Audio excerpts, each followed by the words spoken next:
You here for orders or advancement, swordsman? Or was there something else you wanted? Your next task is to follow up on that journal page.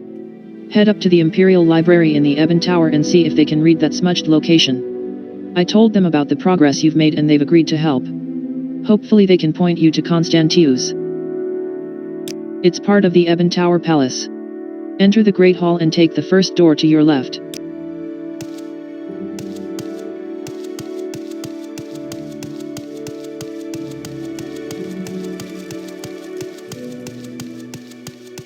Ah, you bring good fortune with you.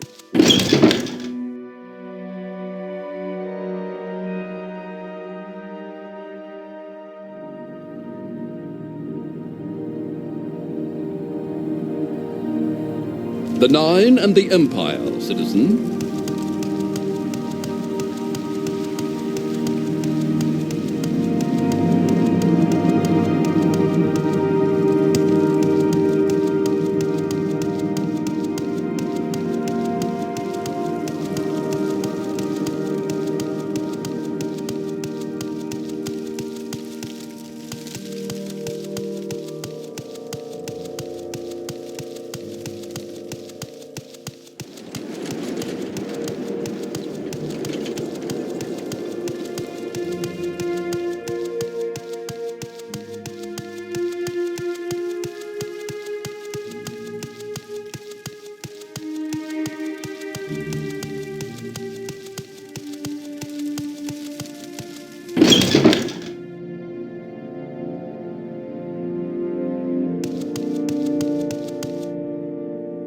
Gracious visitors to the Ebon Tower.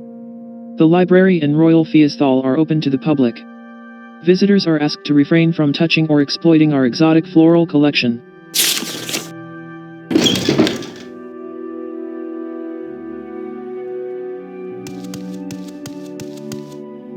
Ah, greetings.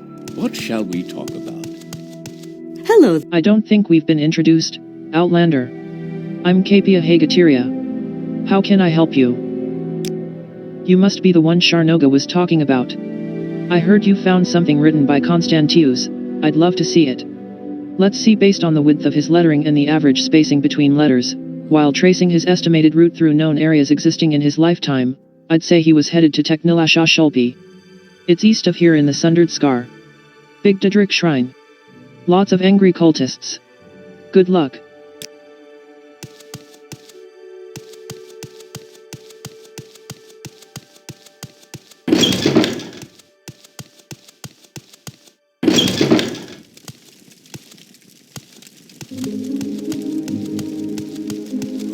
The Nine and the Empire, citizen.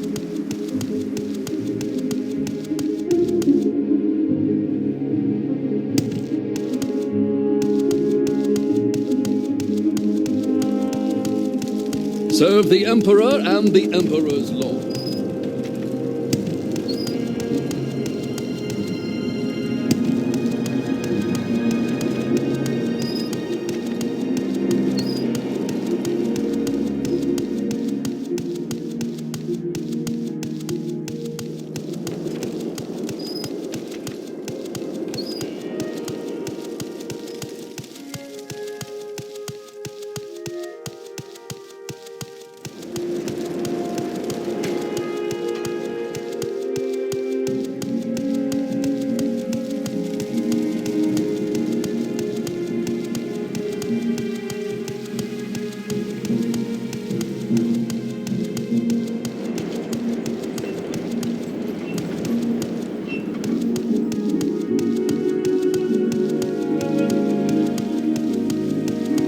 I'd be happy to talk. My pleasure.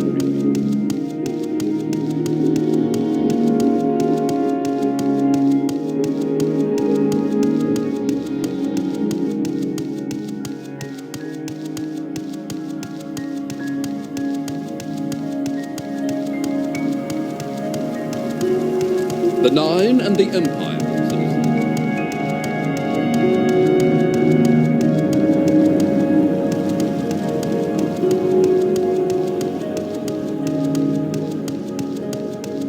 Please, go ahead, Outlander. I'm listening. I don't think we've been introduced. Outlander. I'm Unsa Sadrathi. How can I help you? I am Unsa Sadrathi, herder.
Tirdash. Another day of valorous combat slaying Didra. The pilgrim has proved themselves to be quite capable in combat. I was hesitant at first, what with their disability, but they seem to have learned a lot from years of training to be a Batlemage. So they say. They also say that Linwen is secretly jealous of me and the name I've made for myself. I've certainly noticed Linwen becoming more aggressive recently, but jealousy? I thought we were above petty squabbles like that. I feel like pounding his head against some rocks until he comes to his senses. We approach Necrom soon, just after a brief excursion into the Stmur ruin to its northwest. Woe upon you. My soul is pained. Invoke and release me from anguish and suffering.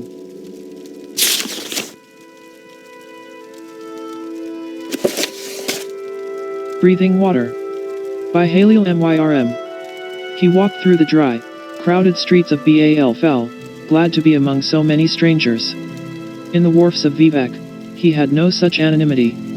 They knew him to be a smuggler, but here, he could be anyone. A lower-class peddler perhaps. A student even.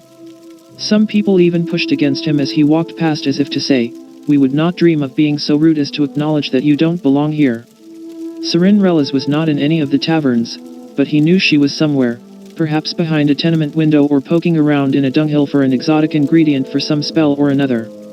He knew little of the ways of sorceresses, but that they always seemed to be doing something eccentric.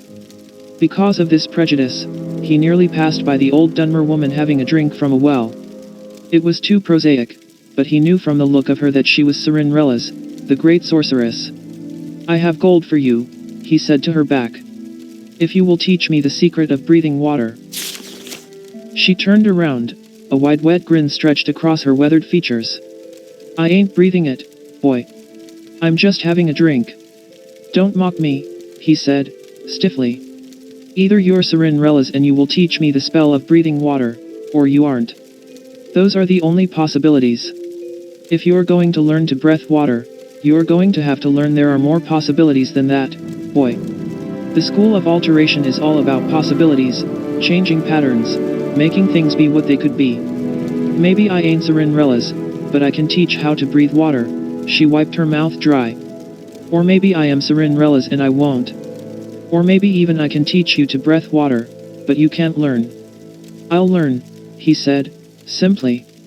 Why don't you just buy yourself a spell of water breathing or a potion over at the Mages Guild, she asked. That's how it's generally done. They're not powerful enough, he said. I need to be underwater for a long time. I'm willing to pay whatever you ask, but I don't want any questions. I was told. You could teach me. What's your name, boy? That's a question, he replied.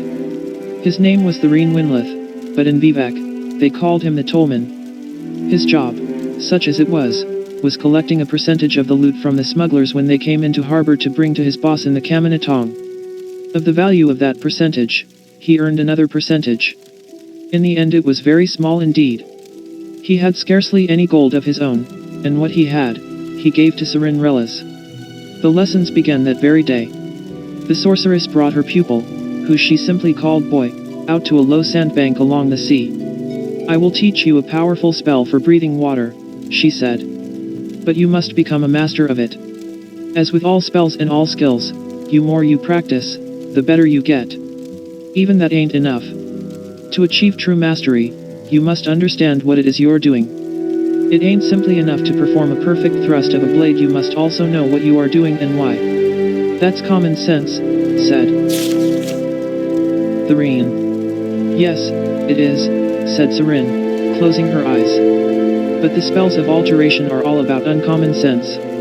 The infinite possibilities, breaking the sky, swallowing space, dancing with time, setting ice on fire, believing that the unreal may become real. You must learn the rules of the cosmos and then break them. That sounds very difficult, replied Thoreen, trying to keep a straight face. Sirin pointed to the small silver fish darting along the water's edge. They don't find it so. They breath water just fine. But that's not magic. What I'm saying to you, boy, is that it is. For several weeks, Sirin drilled her student, and the more he understood about what he was doing and the more he practiced, the longer he could breathe underwater. When he found that he could cast the spell for as long as he needed, he thanked the sorceress and bade her farewell. "There is one last lesson I have to teach you," she said. "You must learn that desire is not enough. The world will end your spell no matter how good you are, and no matter how much you want it." "That's a lesson I'm happy not to learn," he said, and left at once for the short journey back to Vivek. The wharfs were much the same, with all the same smells, the same sounds, and the same characters. His boss had found a new tollman, he learned from his mates. They were still looking out for the smuggler ship Morrodrung, but they had given up hope of ever seeing it. Thorine knew they would not. He had seen it sink from the wharf a long time ago. On a moonless night, he cast his spell and dove into the thrashing purple waves. He kept his mind on the world of possibilities, that books could sing, that green was blue, that water was air, that every stroke and kick brought him closer to a sunken ship filled with treasure. He felt magica surge all around him as he pushed his way deeper down. Ahead he saw a ghostly shadow of the Morrodrung, its mast billowing in a wind of deep water currents. He also felt his spell begin to fade. He could break reality long enough to breath water all the way back up to the surface, but not enough to reach the ship. The next night, he dove again, and this time, the spell was stronger. He could see the vessel in detail, clouded over and dusted in sediment. The wound in its hull where it had struck the reef. A glint of gold beckoning from within. But still he felt reality closing in, and he had to surface. The third night, he made it into the steerage, past the bloated corpses of the sailors, nibbled and picked apart by fish. Their glassy eyes bulging, their mouths stretched open. Had they only known the spell, he thought briefly, but his mind was more occupied by the gold scattered along the floor, the boxes that contained them shattered. He considered scooping as much he could carry into his pockets, but a sturdy iron box seemed to bespeak more treasures. On the wall was a row of keys. He took each down and tried it on the locked box, but none opened it. One key, however, was missing. Fullion looked around the room. Where could it be? His eyes went to the corpse of one of the sailors, floating in a dance of death not far from the box, his hands tightly clutching something. It was a key. When the ship had begun to sink, this sailor had evidently gone for the iron box. Whatever was in it had to be very valuable. Fullion took the sailor's key and opened the box. It was filled with broken glass. He rummaged around until he felt something solid, and pulled out 2 flasks of some kind of wine. He smiled as he considered the foolishness of the poor alcoholic. This was what was important to the sailor, out of all the treasure in the Morrodrung. Then, suddenly, Fullion Winleth felt reality. He had not been paying attention to the grim, tireless advance of the world on his spell. It was fading away, his ability to breath water. There was no time to surface. There was no time to do anything. As he sucked in, his lungs filled with cold, briny water. A few days later, the smugglers working on the wharf came upon the drowned body of the former tollman. Finding a body in the water in Vivek was not in itself noteworthy, but the subject that they discussed over many bottles of Flynn was how did it happen that he drowned with 2 potions of water breathing in his hands.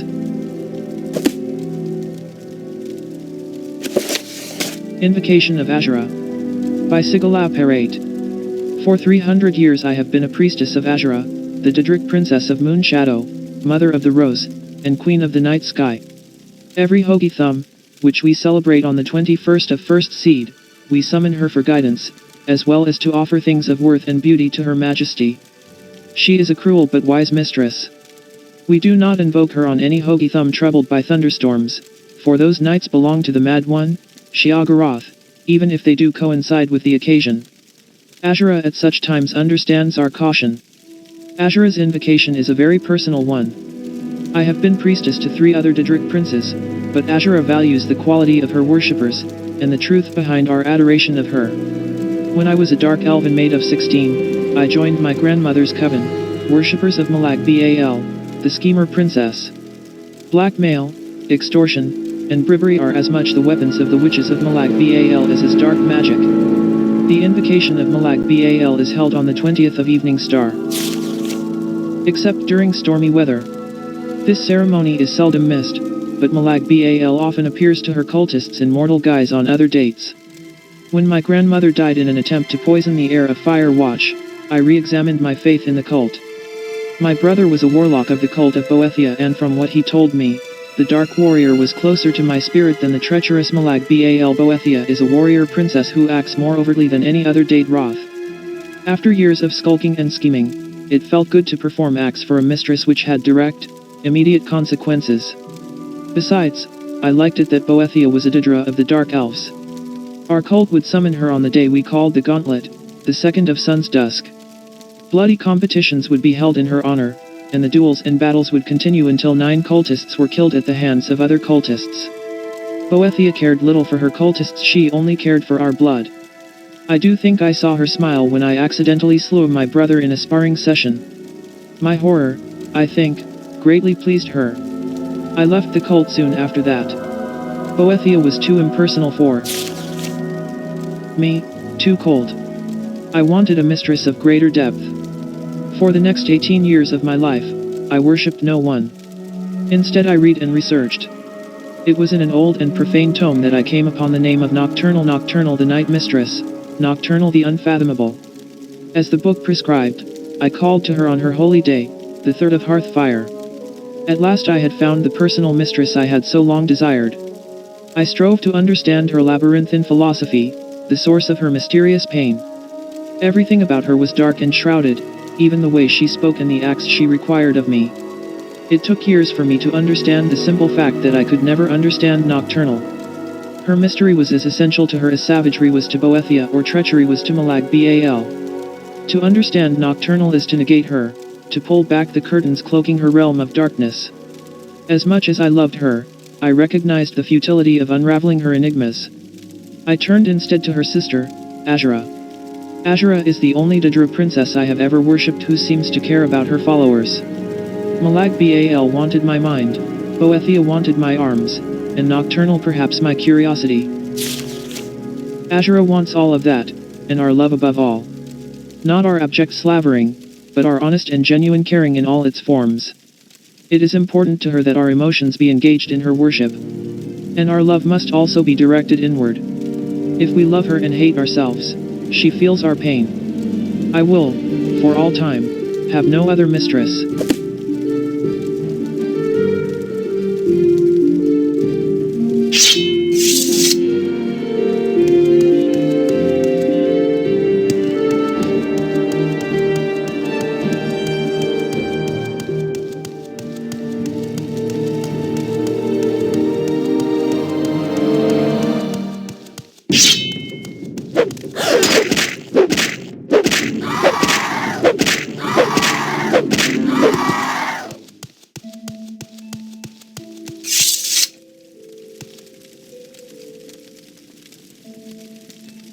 A prayer to Azura. As the time twists through the sphere of the Sunday conceiving the doing of all souls. Pray it not be Maron's day gone. To reap the harvest you have sown. But on the grimmest of days when all has been taken. Let hope never be forsaken. Invoke through Nirn's fiery night. Kneel upon the shrine of Azura. And let there be a glimpse of light.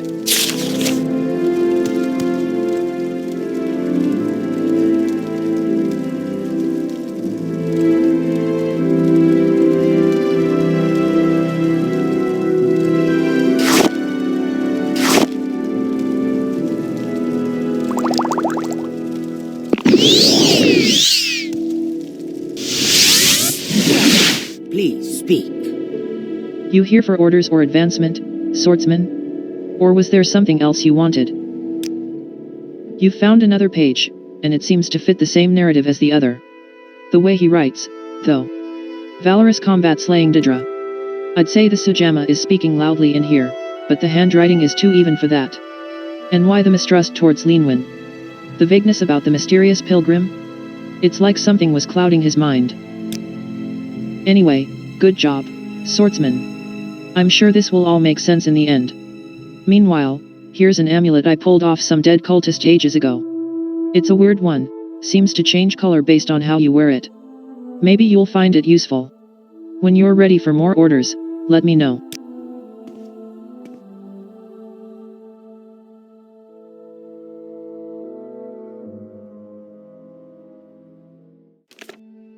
Fighters Guild, a Legacy's Trail. Sharnoga Gramal in the Old Ebonheart Fighters Guild asked me to take the journal page to the Imperial Library and see if they can decipher it. Capia Hagateria was somehow able to identify the smudge as Teknilasha Shulpi. It lies east of Old Ebonheart in the Sundered Scar and was probably Constantius' next location. I found another journal page from Constantius in Teknilasha Shulpi. It describes the stranger as a crippled Batlemage who warned Constantius that Linwin was secretly jealous of his accomplishments. The note mentions their next destination as Admir Ruin northwest of Necrom in the east. Sharnoga would be interested in this. Sharnoga Gramal congratulated me on getting closer to finding Constantius and gave me a powerful amulet.